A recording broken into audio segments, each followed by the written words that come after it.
Hello guys, and welcome back to another Etheria restart video. Today we're taking on Hoyan in Grim Pursuit on Abyss difficulty. If you've been struggling to auto this dungeon consistently, you're probably running into the same problem as everyone else. The fight isn't difficult because of its damage. It's difficult because Hoyan constantly interrupts your team with counterattacks and stuns, making your entire rotation fall apart. Once your damage dealers stop taking turns, the fight quickly gets out of control. Fortunately, there's a really consistent way to deal with all of that. The team I'm using consists of Nathan, Plume, Raymery or Zhuanli, and Lilium, and it's been giving me a 100% auto success rate on Abyss difficulty. Let's break down why this composition works so well. The first thing you need to understand about Hoyan is that trying to outdamage the boss usually isn't enough. If you ignore the mechanics, the constant counterattacks and stuns will eventually catch up to you no matter how strong your gear is. This team succeeds because it focuses on controlling the fight first, then overwhelming the boss with sustained damage once those mechanics are under control. Let's start with Nathan, because he's one of the biggest reasons this strategy feels so safe. His speed down immediately helps slow Hoyan's rotation, giving your team more opportunities to attack before the boss gets another turn. But the real reason I like bringing him is his Forgetfulness debuff. Forgetfulness prevents Hoyan from activating the passive that causes those annoying counterattack stuns. That one mechanic alone removes one of the biggest sources of randomness in the entire dungeon. Instead of constantly losing turns to crowd control, your team is free to keep attacking normally, making every auto run much more consistent. Now, if you don't have Nathan built, Zhuanli is an excellent replacement. Instead of shutting down the boss's passive, Zhuanli takes a more aggressive approach by constantly advancing your team's turn meter while applying Vulnerable, increasing the damage Hoyan takes from your entire team. So while the strategy changes slightly, the end result is very similar faster rotations and significantly higher overall damage. I've tested both, and honestly, they both perform extremely well depending on what your account has available.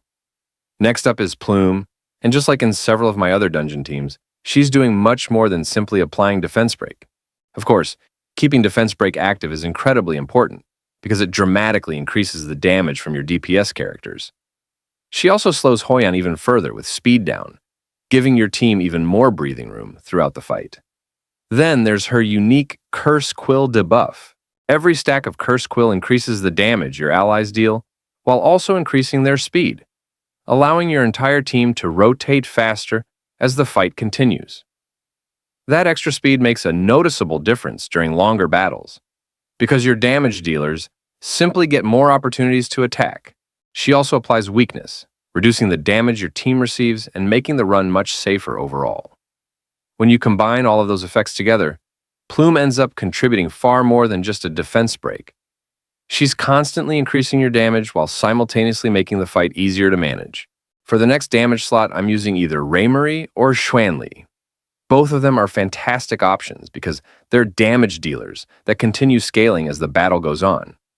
If I'm running Raymery, she's constantly building toward her S3 and ends up using it over and over throughout the fight.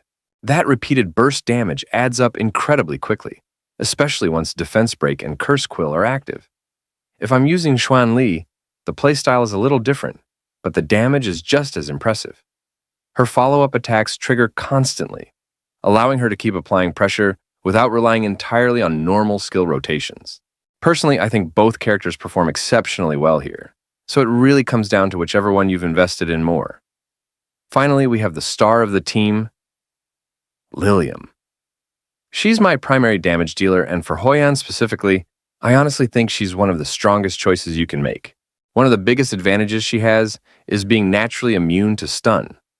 Since stun is one of the boss's most frustrating mechanics, having your main DPS completely ignore it is a huge advantage. While the rest of the team controls the fight and keeps the boss weakened, Lilium is free to keep unloading her massive S3 damage without interruption. Once Defense Break, Curse Quill, and either Forgetfulness or Vulnerable are all in play, her damage becomes absolutely insane. She's easily the unit that finishes the fight, and the rest of the team is built around helping her do exactly that. What I really like about this composition is how well every character complements the others. Nathan shuts down Hoyan's most annoying mechanic, or Zhuanli speeds up your entire team while increasing the damage the boss takes.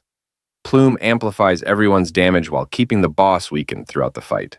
Ray Mary or Xuan Li provide incredible sustained damage that only gets stronger as the battle continues. And Lilium takes full advantage of all that support to delete the boss before things ever become dangerous. Once the team settles into its rotation, the runs become incredibly smooth and reliable, making this one of my favorite Grim Pursuit teams to farm on auto. If you've built these characters already, I definitely recommend giving this setup a try.